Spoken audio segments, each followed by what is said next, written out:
Hey, hey, hands up! Late some diet.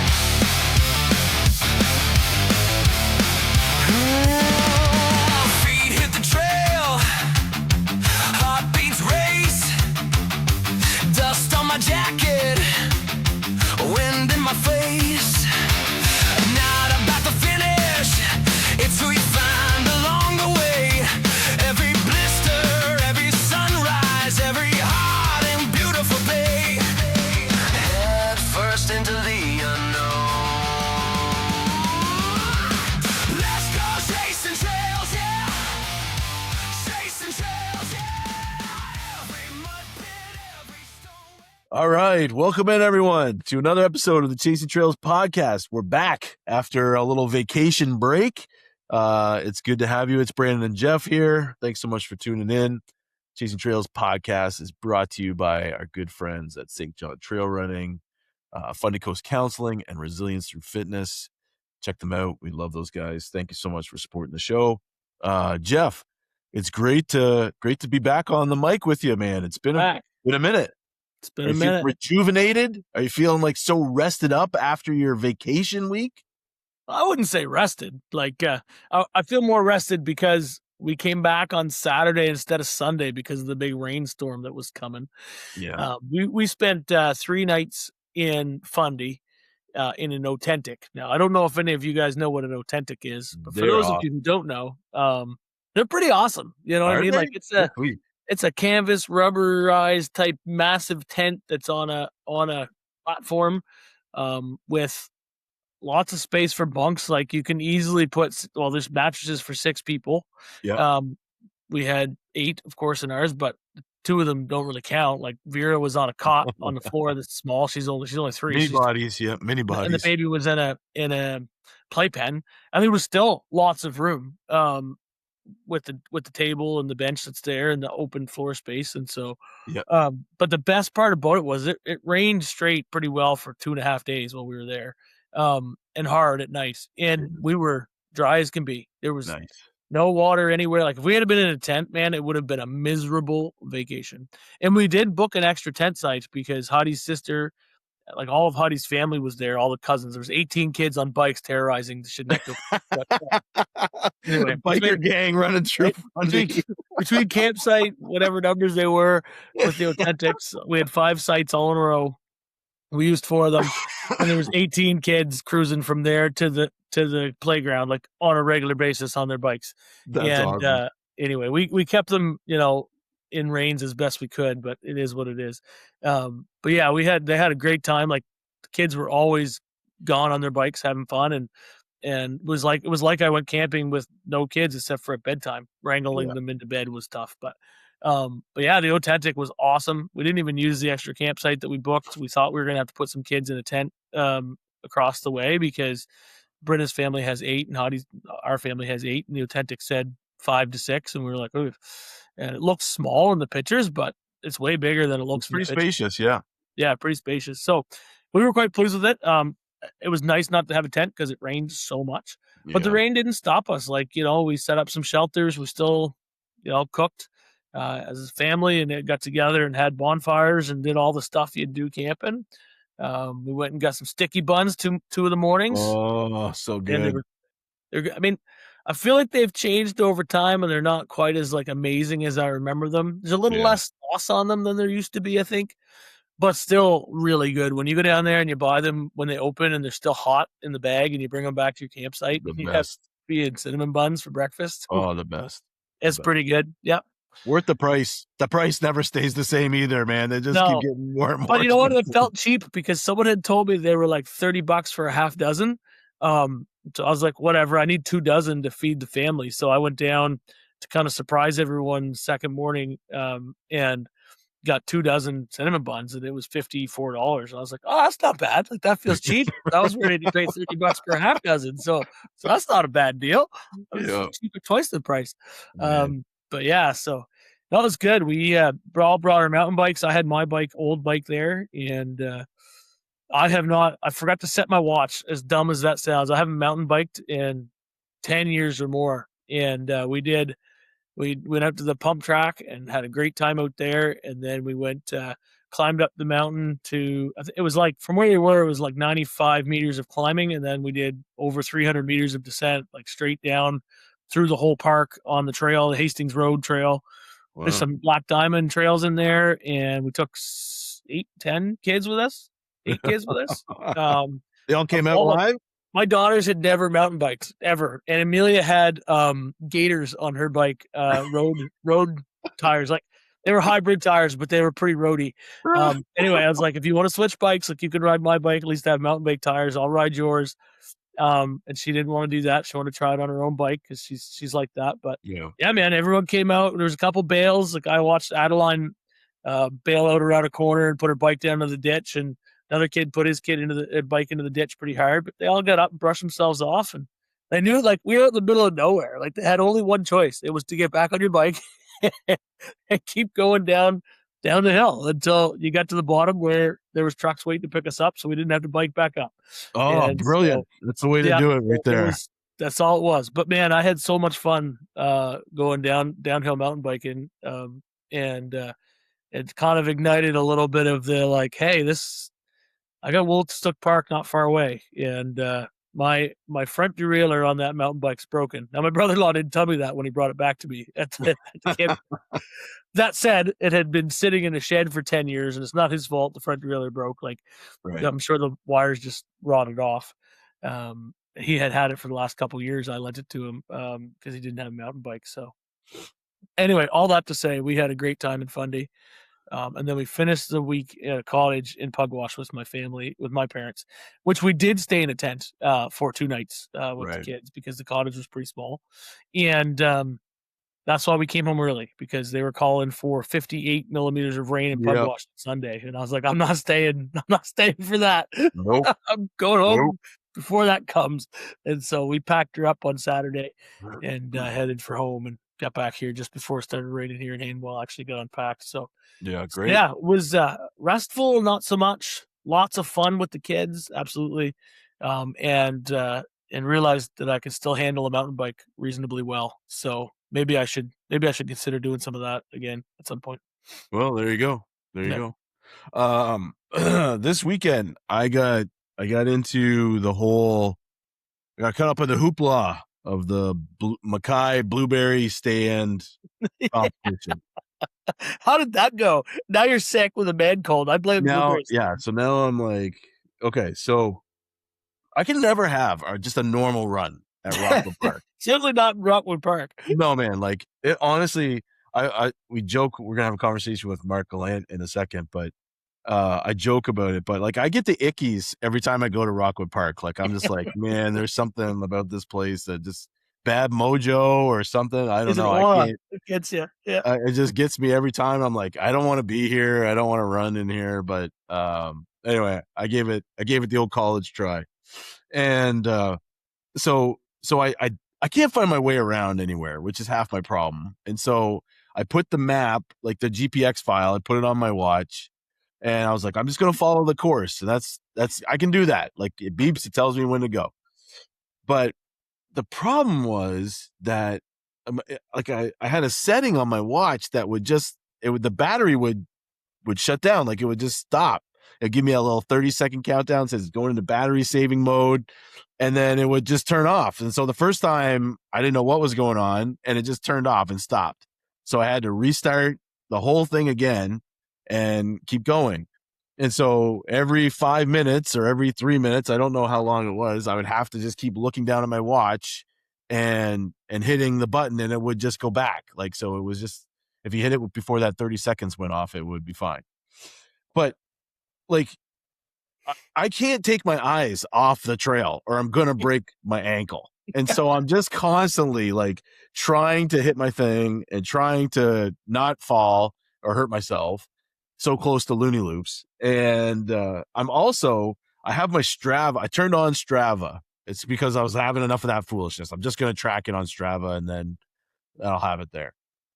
Well, then I'd be trying to manage both now my phone and my watch, and I would forget to stop my watch or I'd forget to stop my phone. and it just ended up getting butchered. Like I have all these half trails covered in Strava and on Garmin. So you didn't actually get a loop according No, to. so I didn't actually get one loop recorded. Like it's just got like this great big streak that goes right through the middle of it because the GPS just is like, all right, you had it on here and then you turn it back on here and it just makes like a direct line to where you were. And all my Garmin stuff is like half a little thing here and half a section there. But here's the worst part. I developed a blister because it was so humid. I was just like drenched. I was just drenched, and my. What day did you go? Well, I went on Saturday Yeah. morning. Man, we were packing up on Saturday. It was disgusting. Yeah, and so I had my Nordas on, and I haven't had any problems with my feet after I broke them in. I haven't had any problems, but I had like this massive blister on the back of my heel, and I was like, crap. Like I don't need that going into a 24-hour run. So I was like, I got to bail. I was on my second loop, which I had to like hype myself up to do the second loop anyway, because I really didn't want to do it after that whole fiasco the first time. But I went, and then I bailed, and I was like, I got to find the fastest way to get back. And of course, I'm doing this at the farthest point away from the parking lot where I parked. Of course. So I got to find a way back. And the quickest way, according to Strava, was to go on what is the old carriage road, which is basically like that gravel section, we would run during romping. Mm-hmm. Very similar to Zoo Trail and all that sort of stuff. Jeff, the hills on the carriage road are ridiculous, Jeff. Like they were so tall. Like I was like, this is so dumb. I was like, what am I doing? I should have just gone on the trail. I should have just finished the trail because it wouldn't have been worse than what I was running up. Or I wasn't running. I was just walking at that point in time. And it was like the ski hill. Like it was like the old ski hill on drugs. Like it was just, anyway, that was it. So I was like, I can't get out of this place without some sort of horror story or some sort of like stupid thing happening. And so I'm out. Like I'm out of the challenge. Like I'm not even like I did one, and that can't even be proven. And so like this is it. Mark should give you a 1 on his record books because you're a trustworthy guy. And right. Did one. So they can have it. I mean, good luck to all those guys who are running it like 7 times at it, in a day or whatever. I'm like, this is just not for me. And so, man, as soon as I heard that you're running it backwards and you go down Skywalker, I was like, no. Yeah, I mean, like it's that part is pretty tricky, and then you go enthusiast path, which is literally that switchback. So you're doing these switchbacks up the hill, and I'm like, I like going down those a lot better than going up them. So I am washing my hands of that whole thing, and I'm just gonna start the just calming down now. I'm just gonna start the you're in your taper now. Yeah, right? it's a taper. It's a taper now. You've been training hard all summer. You deserve a 2 or 3 week taper, whatever it is. Yeah. So that's where I'm at now. I feel like what's gonna happen is gonna happen, and we'll see how Looney Loops goes. But I think it's I've done as much as I could do. I ran all my training runs for August, so that's my medal of honor that I'm going to carry. That disappoints me a little bit. That I did every one of them? Yeah, because I enjoyed hearing Adam give you shit in our group thread when he didn't make all of them for July. I was like, I think it's probably not good that Adam's only focus is on Brandon right now. Yeah, that's right. I'm just like double both barrels. Both barrels. Well, I ran yesterday. Yeah. Wow, that's amazing. Tell us about it. How'd it go? I've started my Looney Loops training. I did a 3.1 kilometer loop around my subdivision. All right. Then I watched 15 minutes of the Jays with the Yankees, and they were losing, so I went and did another 3.1 kilometer loop. And then I woke up this morning, and it's like my body's never ran before. My quads are so sore. Man, 6 kilometers. that Um, sucks. anyway, not really that sore. They're just like I could tell that I went for a run and haven't Right. run in a long time. How'd the And Achilles hold up? the Achilles was okay. My heel's sore, but I'm thinking I think I'm gonna consider. Um, I know I don't have much time before Lady Loops, but I think I'm gonna consider maybe getting and breaking in a pair of New Balance trail shoes. Man, I love them so much. Yeah, so I have only good things to say about uh ultras so far. Like I Yeah. don't get as many blisters. They're comfortable to wear. They're 4 millimeter drop, the ones that I'm wearing, and but they just don't seem to have the padding that my feet need. Yeah. I'm a big guy, and so maybe that's it. Like I don't know, but I've always before I ran in ultras, I always ran in cushy, more Yeah. padded shoes, Right. and ever since I switched to ultras to try and help, some other like mainly because of blisters, I've had nothing but foot problems since, and Yeah. so I maybe they're just not as designed as well for larger individuals. I don't Yeah. know. So anyway, so I'm thinking of just biting the bullet here tomorrow and ordering a pair of New Balance trail shoes, Yeah. and maybe a pair of New Balance road shoes alongside of them, and then having those to train in through the winter and see how they feel as I well, not just through the winter. I guess I'm planning on doing Polar Peaks Pursuit and Bootstrap Yeah. Boogies. So, but yeah, I think having a pair of like shoes for treadmill running and road running through Yeah. the fall might be a good thing, and see if I can get through these whatever foot problems I've been having because that's been part of my like lack of motivation to run. Like when I can't walk the next day because my Achilles and my heel is so sore from the heel spurs. I just I just don't wanna be in Yeah. pain all the time and not be able to move, Yeah. you know? Yeah. And, so, yeah, so that's been part of it, but, anyway, it wasn't too bad today, like, it was this morning was a little tight, but, it loosened up as I went through the day, so Yeah. tomorrow, I'm planning on trying to get 3 laps in of that 3-kilometer loop through the day. Yeah, not all at one time, just in different segments during the day. I was gonna try to get a couple, maybe 1 or 2 in before work, and then another one, before supper and after supper. Try to get 3 or 4 laps in, and then I'm just gonna do that for the next week and a half, and then shut her down, and that'll be my training for That'd be great. That'd be great. and then we're just gonna go and suffer for as long See as what we I can handle suffering, That's right. and we'll see how it goes. Listen, about Both of your the daughters got in though, so Amelia and Adeline are coming for the 6 hour. Are you really? That's Yeah, man. awesome. Yeah. Oh, good for So, them. Adeline's very excited. Amelia is like, "Dad, I haven't been training enough," and I was like, "Hey, welcome to the club, my love." Yeah, that's right. You'll fit Gonna be right in. just fine. You're gonna be sore the next day, but you're gonna do your longest ever, and you're gonna go ring that gong with a smile on your face, and life is good. Yeah, just So, enjoy it. That's yeah, awesome. that's what I said. Um, Just enjoy it. that's great. That's great news. I get these pair of New Balance Rebels from Colin Swift.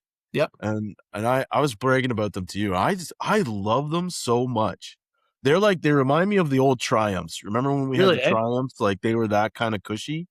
Yeah. And I mean, Colin had run in them for I don't know how long. He didn't tell me how long he'd run in them, but I've put like 500K on these shoes, and they are just still pretty bouncy. Like what's happened is the tread's all gone. Like there wasn't a lot, but it's all gone Right. now.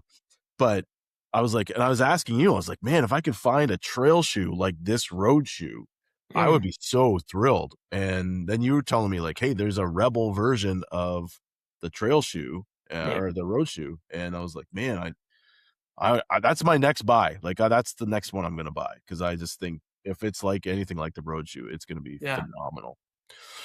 So much Right. cushion. So That we're sounds in the New Balance era. Like You know, we man, are in the dad here's shoe era.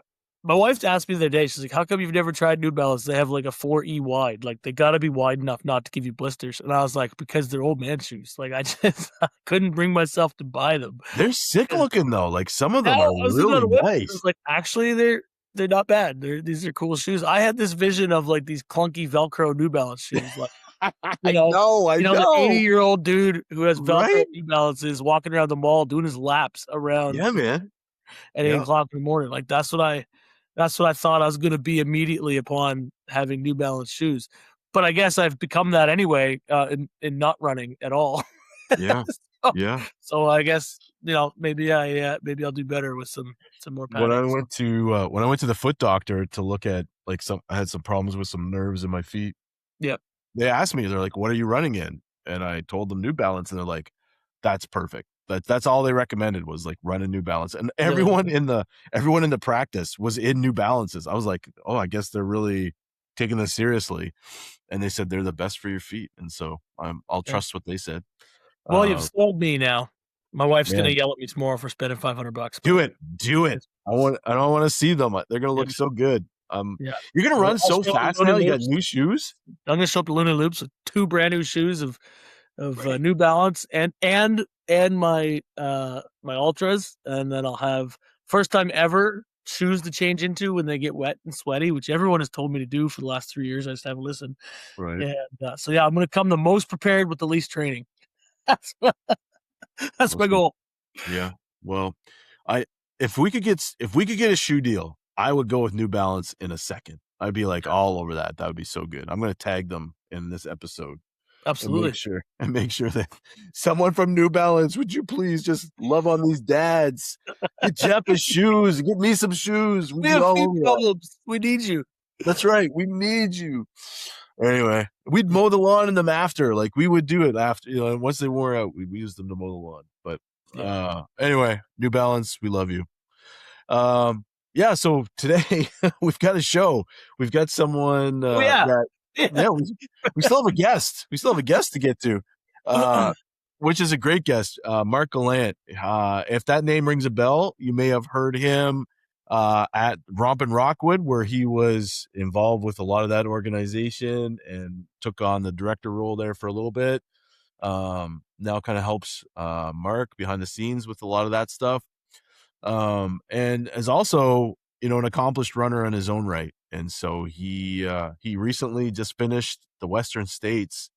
And I mean, such an iconic race. And so it's awesome to hear his feedback on what it was like. And you can almost picture it in your mind the way he describes it. And I'm sure you'll enjoy the conversation. And Mark has been around for a long time and knows the trail running scene, probably, as good as anyone else. And so we're thrilled to have him on the show. And so we'll turn it over to our conversation with Marc Gallant. All right, we are thrilled to welcome into the studios one of the, I don't know if it's like the mad scientist or evil genius behind the Rompin' Rockwood, Marc Gallant. It is awesome to have you in with us today. We're going to talk Western States, but man, it's finally good to talk to the man who's caused us so much suffering over the number of years. So it's awesome to have you with us, man. Thanks for having me. It's great. It's one of those things where I can't believe we haven't had you on the show already. And that's our mistake. We should have had you on here, man. Like you've been heavily involved with the trail running scene in our area for a long time, haven't you? Yeah. Like, cause I started trail running back in 2015. So when I think of like St. John, kind of like OGs, Yeah. I think of like myself, Tim McDonough, Mark McColgan, Brian. I know there's a couple guys that I think have been doing it a little longer. Yeah. But yeah, we're kind of like the first crew, to kind of really get started. Yeah. So we have a lot to thank you for. So thanks for your time and your commitment. We start off every episode with a guest, just asking them their running story. Like, how did you get into trail running? What is it about trail running that kind of resonates with you? And how has that grown in your life as you've been going? So I lived overseas in Korea for a couple of years. And I did a little bit of road running, ran my first marathon there. And then I came back, I tried to get into road running again, and I was doing it off and on, but not a lot. And then I went into River and Trail one time, and I was looking at shoes, and I started talking to Sean Creary. He's like, "You got to come out to this trail running group." I'm like, trail running group? Like, hey, what's this all about? So I went in once with my road shoes. I believe it was Shady Grove. Oh The yeah. first, Wow. and back then, Shady Grove, like it's not what it is today. Like the Right. trails, gosh, I don't even know how many trails it would have had, 2 or 3 maybe. Yeah. So I went in, and I remember, like, if you know Shady Grove at all, there's like Dan Beaver. Yep. So basically, kind of ended there. Dan Beaver didn't exist there, but I Okay. remember getting there and like crossing the brook and just getting my feet wet. And was like, this is amazing. This is so cool. And then I was hooked. That just kind of got the bug going. Yeah. Yeah, and then just kind of started doing races. So in 2015, I did my first ultra marathon, and I got into trail racing with a guy from PEI named Chris Butler. Yeah. So he organizes the Bonshaw race. Right. Yeah, so we kind of started together, did our first ultra together, and then 2016 we did our first 50 miler, and then it just kept going from there. What was your first ultra, Mark? Brookvale. Yeah. So Brookville's like a super popular one around with people in the St. John area. And it just seems like does the race still exist? Because I never hear anyone talking about it anymore. But when you talked with like guys who've been in it for a while, Brookvale is like always in their list of like ultra sign up and stuff. Yep. No. So that I'm trying to when that went away.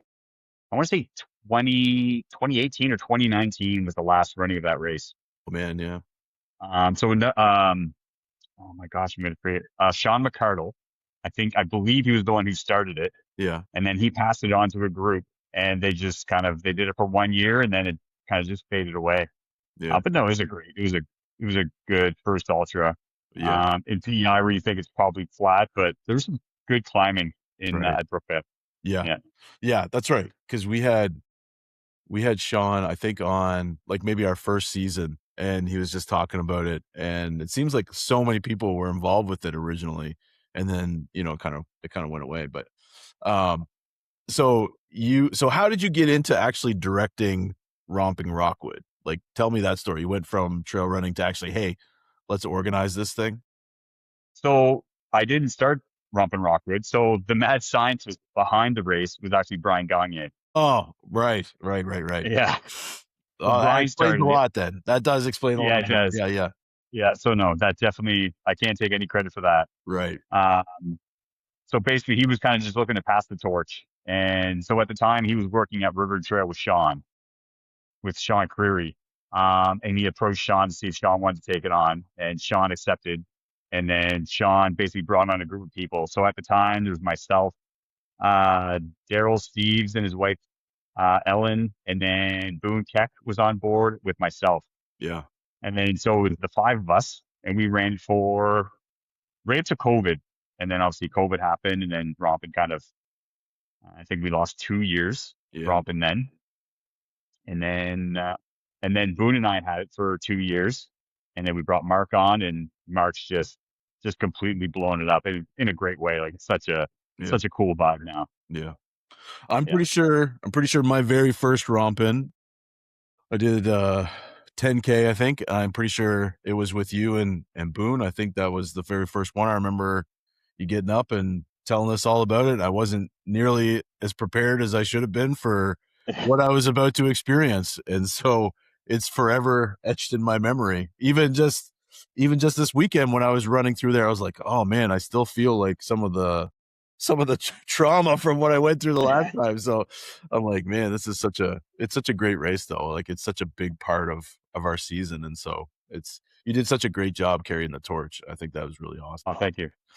But we're not here to talk about Rompin' Rockwood. We're here to talk about Western States. I mean, Western States. You got to actually toe the line for one of what for a lot of trail runners and ultra runners consider like their dream race.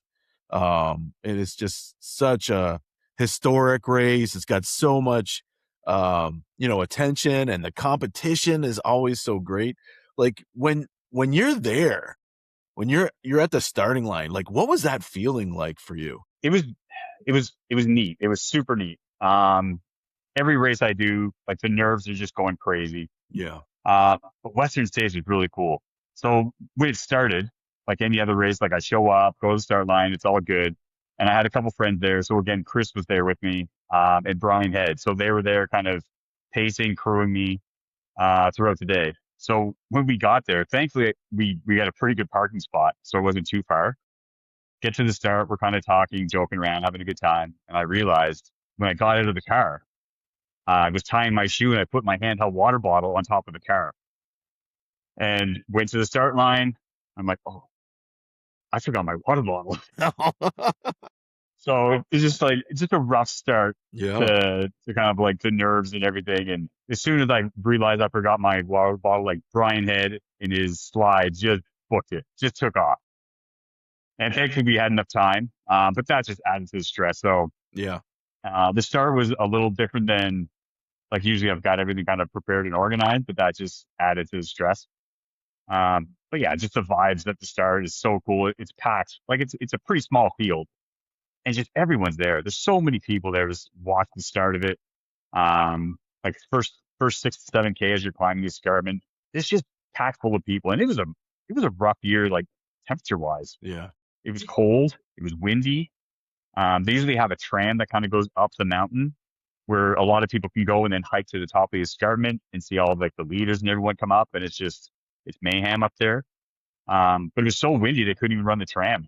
Wow. So it was a unique year. But yeah, the start is just getting a total line with people that I used to always follow on Instagram and like the Yeah. legends of the sport. It's pretty cool. Yeah, I imagine. Yeah. Like as a race director, were you peeking under the hood a little bit just to kind of see how they did things? Like does that kind of sneak in a little bit when you're getting ready? It did, but it's just, I don't know if we could ever, just the amount of support they have there, Yeah. just being such an old race. They're just, they're a fine tuned machine. Like they've got everything dialed in so good. It's unbelievable to go through that many racers, have that much crowd to kind of deal with. Like they know what they're doing. They got to figure it out. But definitely some stuff I can take away and kind of share with Mark and hopefully try to build on Ropin. Yeah. Yeah, definitely when the conversations start for next year, Yeah. I'll bring it forward for sure. That's sweet. Okay, so you kind of you mentioned you had like a little rocky start with forgetting your water bottle, but like take us through like the first 30 or 40 miles. Like what was that like for you? Did it go the way you expected it to go, or were the things thrown at you that you were like, I don't know how to handle this? What was that like for you the first 30, 40 miles? It was good. Everything was like, I studied the profile quite a bit, so I knew what I was getting myself into, knew kind of that first climb was a big one.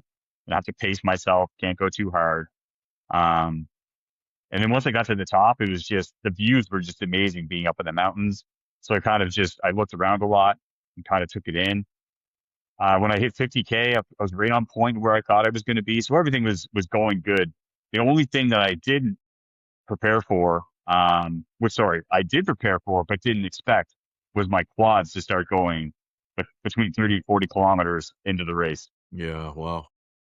Yeah. So knowing like it's a downhill race, like I've never done weight training. So I actually did weight training to focus on my quads and did a lot of work on that. So that was the first real wrench. Like feeling my quads starting to go that early in the race kind of scared me a little. Yeah, I bet. So how were you able to kind of balance it out? Did you just kind of push through it towards the end of the race, or did you have to get some massaging done? Like how did you manage that throughout the whole thing? So once I got to the 50K, I got to see the guys, and I had poles just as backup. I had no intention to use them, but once I got there, I got my poles Yeah. just to try to protect my quad some. But I think the damage was done. It's just as the day went on, it just got worse and worse, and probably about like 120, 130, it was very painful, and just everything just slowed down. But there was nothing going to stop me from getting to that finish line. Yeah. That's for sure. Right. Yeah. Okay, so talking about the finish line, you're going like it's such an iconic finish, right? You're coming into this track and everyone's lining the sides of it, and like what is that experience like? Like, can you put it into words? I mean, I know what it's like to watch it from like a TV perspective, but it must be just a wall of sound, I imagine, depending on when you come in, I guess. But what was that like for you? You know what? It's such a blur. Yeah. Like the crowds weren't as big as what they typically were because that finished at 5 a.m. in the morning. So usually like the leaders, the place is packed. And then for golden hour, everyone's there again. So it's busy again. There was still quite a bit of people around, but not like you typically would see if you're watching the live feed and watching the winners come through. Yeah. but still it was really cool just to be able to kind of run on that track.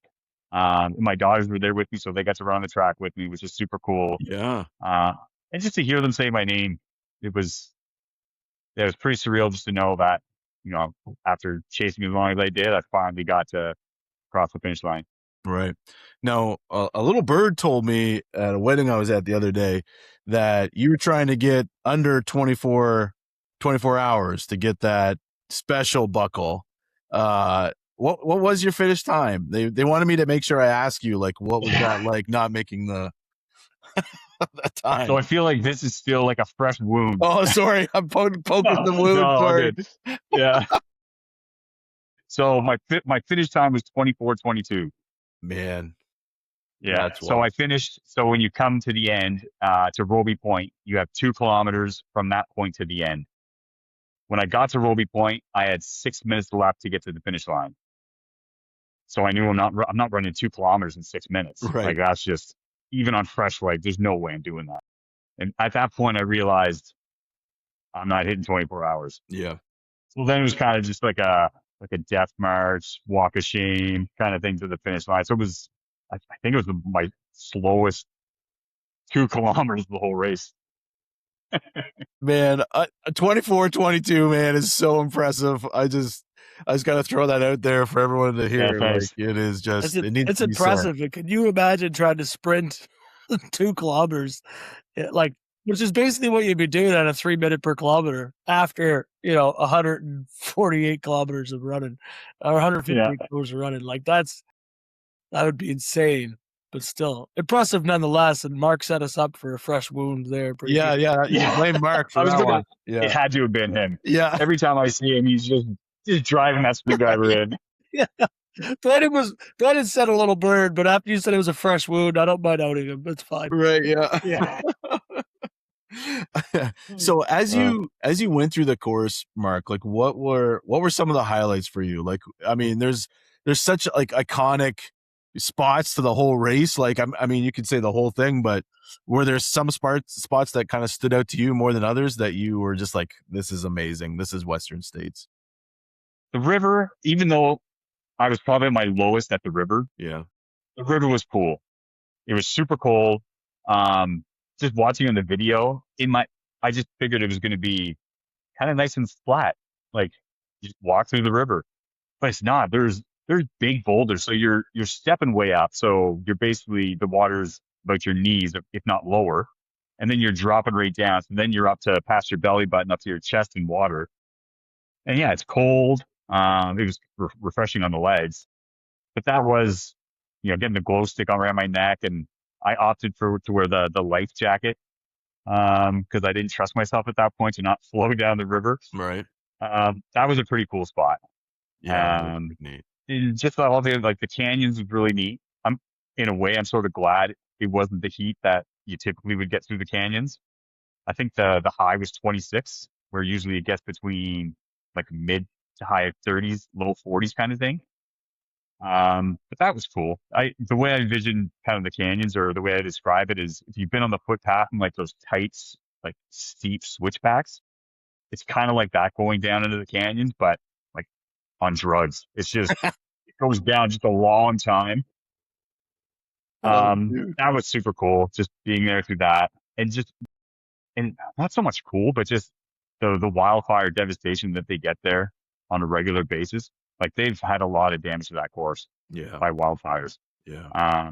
So it's kind of, because we don't really see that around like in the St. John area, but just seeing so much of it on course was pretty wild. Yeah.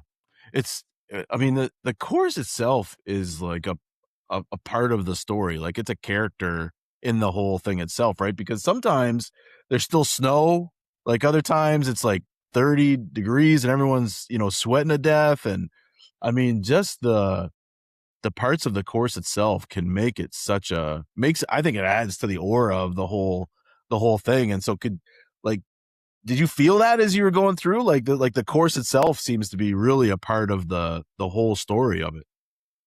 Yeah. Like, from the races that I've done, this has everything. Like, you start off in the mountains, you're kind of running on a ridge line, beautiful views, and then you get into those canyons where it's just stale air, it gets hot, Then you got some river crossings that you have to do. And then you got some really buffed out dirt roads kind of thing. And then, yeah, just super runnable sections. Yeah. Some sections that were super technical, which I wasn't expecting. I just kind of in my head just pictured California buff trails. It really had a mix of everything, which was really, really cool. Yeah. I mean, and the fact that it was like a horse race, made you think like Yeah. some of those trails would be pretty easy to go on, but I guess that's part of it. So if you were, you've had some time hopefully to think about it a little bit. How has running this race impacted you? And is it different than running like Black Canyons or QMT or one of those ones that we all recognize? Like how is it different? And like, what have you learned about yourself from that? The thing that makes it so different, the volunteers. Yeah. The volunteers, the amount of volunteers and the way they work is just incredible. For anyone to just go see, even if you can't run it, just to go there and just go to an aid station, just watch the way it flows. It's amazing. I got into one aid station and it's almost like a carousel. So as I'm running in, you see like this line of people, and it's just whoever's in first, they take the runner and they're with you from the time you walk in to the time you leave. And they basically take your bottles, they fill them up as you're grabbing food. They're kind of telling you what to expect in the next section. And they're just making sure you're looked after, but they're not messing around either. They're all business. Like they're making sure you're in and out as fast as possible and you're ready to take on the next section. That is just a lot of places, like a lot of races I've done that the aid stations are great. They're helpful, but it was 162 kilometers of just pure support from start to finish. That was really cool. And the part that I've learned for myself is in 100 milers, I've never really finished strong. Like I've done a lot of walking, kind of. I remember doing Capes with Brian. I'm sure he reminds me often with this, is we walked the last 60 kilometers together. So just getting to Western States and still pushing myself, knowing that I can still run late into a race, even though I'm in a lot of pain. Just knowing that I have that in me. Like hopefully I can take that going into the next race and just know that things suck. Just keep trotting along. Keep pushing. Yeah. Yeah. When you found out you got into Western States, did you start to change your training? Like, did you adjust training or have you been training all along hoping that you would get through in the lottery? So I didn't really do much different. I started kind of ramping up my mileage in November, thinking that we were going to do some sort of destination race. And I was looking at a race in Montana with some people called Crazy Mountain. Yeah. Tim did that one. Yeah. Yeah. So that was kind of on my radar, and I knew that was a mountain race. So I was starting to kind of ramp up the miles. I started actually doing some strength work. And once I got into Western States, then I kind of built a plan specifically for Western States and just ramped up the strength training more. So I kind of went in. I started my training in a pretty good place. Yeah. Are you an outdoor training guy or are you a treadmill training guy? That's always one of the questions I want to know about the winter guys who do it to the winter. Yeah.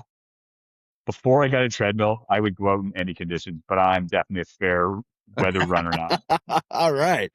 Yeah. Yeah. I logged a lot of kilometers on my treadmill this year. I mean, it's like the most perfect way to get vert. Like when you're trying to work in vert, you don't have to coordinate where you can find the highest spots. You just plug it right in and you can go. That's right. I mean, It must add a lot. So that's cool.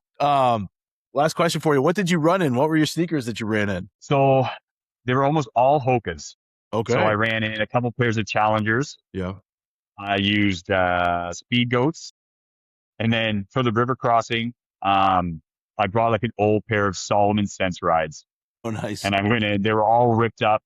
I got to the river, crossed the river, and then once you're done through the river, I think it's like 2 kilometers or maybe 3 kilometers to the next aid station. And once I got there to my drop bag, they took those and they went to Western States to die. Yeah, so they will remain. Whatever they did with that garbage in the garbage can, they're in California for life. She gone. Yeah, she gone. Yeah. That's awesome. Jeff, you got any other questions to throw out? I think that does it. I mean, that's amazing. He just left his shoes there. Yeah. I did that in San Diego, but it wasn't because I was running a trail race. It's because I couldn't fit them in my backpack after I bought a bunch of stuff. So I left a pair of shoes in the hotel in San Diego, but a very different story. But yeah, that's funny. You don't hear that as often. Planning to take a pair of shoes to Western States to die is probably not. Well, maybe you do. Maybe that's a thing. It'd be cool if they had like a place where they kept them. It was like, these are the shoes that died at Western. Oh yeah. A little shoe graveyard. Yeah. Yeah. That'd be great. Yeah. Did your Hokas hold up? Like, did the Challengers hold up and everything? The grip and all that sort of stuff always comes off of them sometimes with races, but did they hold up? Yeah, so I kind of used them. I knew that the more technical spot was going to happen. It's kind of in the canyons, so I used my speed goats, basically from there till Forest Hill, so 50 kilometers on speed goats. And I knew the Challengers were going to be okay climbing. Like I wasn't going to need a lot. I wasn't going to be going fast. But I knew I could walk with them. So I used those for the start, and at the end, I knew I wasn't going to be going overly fast, so I wasn't overly concerned about the terrain. So that's when I used a second pair of Challengers to finish the race. Yeah. Well, that's Yeah, no, they held up great. They were awesome. Good. Yeah. All right. I think that's it for us, Mark. Thanks so much for coming on the show, man. Thanks, guys. We That was great. really appreciate it. I had a lot of fun. I think that's one of the most in-depth understandings of Western States that I've had in a while. So we really appreciate it. Well, we don't get very many people who do Western States. Right. Yeah, exactly. So I'm sure there'll be more people who are dying to get in and will apply every year. We'll get the odd interview every now and again from someone who did it, but it's cool to talk to someone who's been there and done it. Yeah. We appreciate you coming. Hopefully more. Yeah, Like exactly. Every year I look to kind of see in St. John, like or New Brunswick even, like how many New Brunswickers do we got in the lottery this year? And every year we keep getting more and more and more. So Awesome. hopefully we start to see more New Brunswickers running Western States. It would be great. You know who I really want to get into Western States is Tim McDonough. I really want that guy to get in. He wants in so bad. He's got so many ballots. Oh my goodness. It'll happen. I mean, he's got enough ballots. It's going to happen eventually. Oh, there's no way. Like 100% he's going to get in. It's just a matter of when. Right. Law of averages is going to happen, right? So he's gotta get in there sometime. We'll celebrate it when he does. That's right. But we'll have a big absolutely at a Western States party. Right. Yeah. All right, Mark. Thanks so much. Thanks, guys. All right, Jeff. That was our conversation with Mark. He's such a great guy, man. It's fun. He's always like that nice, gentle voice before you run off into romping, and you're like, this is the last thing you hear echoing in your ears before you go through so much suffering. Yeah. What'd you think? Oh yeah, I mean, an easy chat, and I feel bad for Mark setting us up to give him a ribbon like that so publicly, right? One time, but he took it well, so that's good. Easy going, easy chat. I enjoyed it. I thought, what an experience, right? To go do Western States, and then be one of. We were talking after, one of 5 people in New Brunswick who have had the opportunity to go and run Western States, like. That's a stat in and of itself, to man, have been able to do that and to finish it, whether he finished in 24 or 24, 22, like, man, good. Either way, good for him. What an awesome, and a pretty cool achievement for sure. It's really impressive. I mean, a 24-hour finish is awesome. I mean, no matter which way you cut it, and considering what that course is like, it does have a little bit of everything in it. I think that's what brings people back to it each year, if they can get in. But it is a pretty cool thing to see someone that we interact with, and we'll see at Looney Loops, who's run with some of the best, and so that's pretty cool. That is pretty cool. That we rub shoulders, Jeff. You and I rub shoulders with people who are running on some of the best courses in the world. Like, does that ever blow your mind when you're like, what are we doing here? Like, sometimes I'm like, one of these things does not belong. One of And, these things is not like the other, right? It's like that song. However, I have experienced that like in a real way. When I did the Ironman in Mont Tremblant back in the day, like one of my icons that I watch and still watch, I shouldn't say icon, he's a cool guy. He's a Canadian triathlete, Lionel Sanders. Like just his YouTube channel. I watched him the whole time I was training for triathlon. And like I biked the same course. He passed me on the bike course. Wow. And I saw him at transition before we started the race. Like he was just standing there getting his bike together. You know what I mean? Like he was doing, and then walked down to go to the start with the swimming like everyone else. Like he was just one of the people. Now he finished his race in significantly faster time than me. And when he passed me going 80 kilometers an hour down a hill, in the opposite direction. So he was probably doing like, whatever he was doing. And then I was coming towards him. Like it was a surreal experience to hear the noise and the speed coming off his bike. But I get that same feeling when I get passed by Cody Cooper.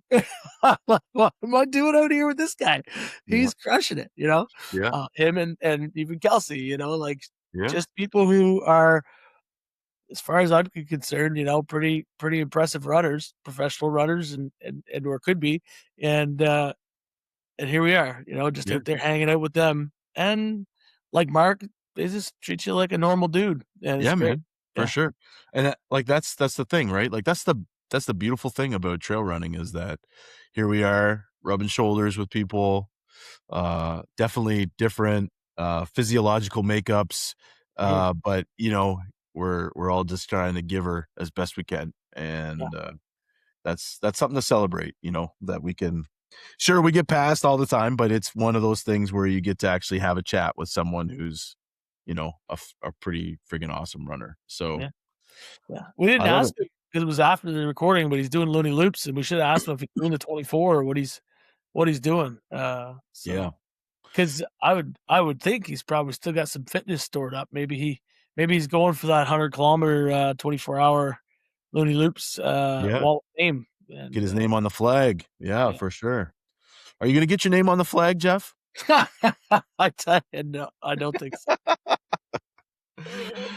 I don't think so, buddy. Maybe next year. This year is going to be an experiment. I'll tell you that. All right.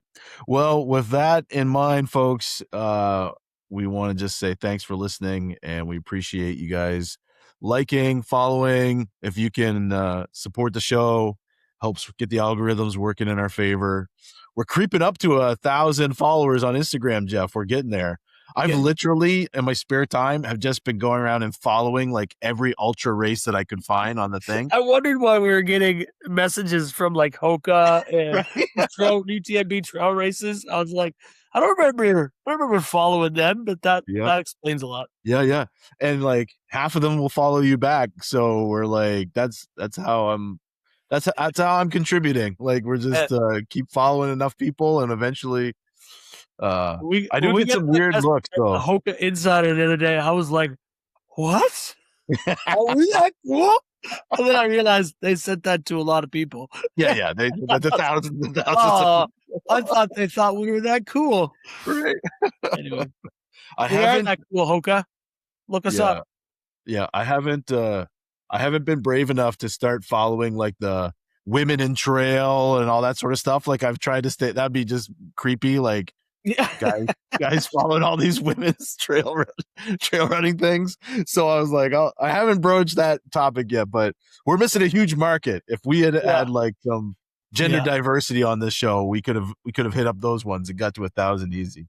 Sure, if we could get like Sally McRae on the show or something like that, we could do a podcast with her, and then we'd have justifiable reason to follow some of these places so they could come watch that podcast. But considering she has her own podcast that is very successful, I doubt that she would be stepping on over here. Yeah, listen, she might be at the front of the pack when it comes to like running podcasts, but you need to have people at the back of the pack in order to have the front of the pack. So we play a vital role. Like we're number 67, baby. Like, let's go. We're not the worst. So we're holding on tight. We'll have to keep growing the show, but we can only do that with your help. So if you like, share, comment, that'd be great. Anyway, that's it for us tonight. Everyone, keep on chasing the trails. Heads up! Late some diet.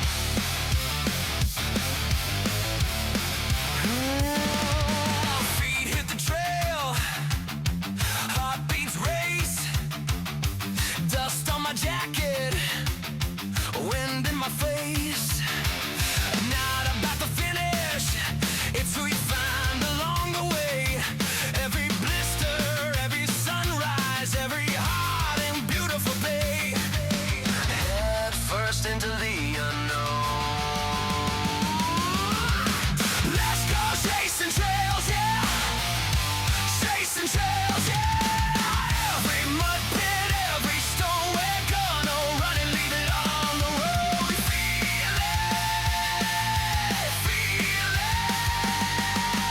Lungs wide open, feel the dark gets broken.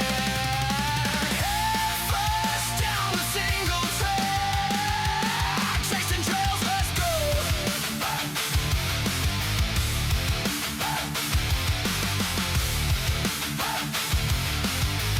We die. Maps all scribbles, lines run wild. The wrong turn, right turn.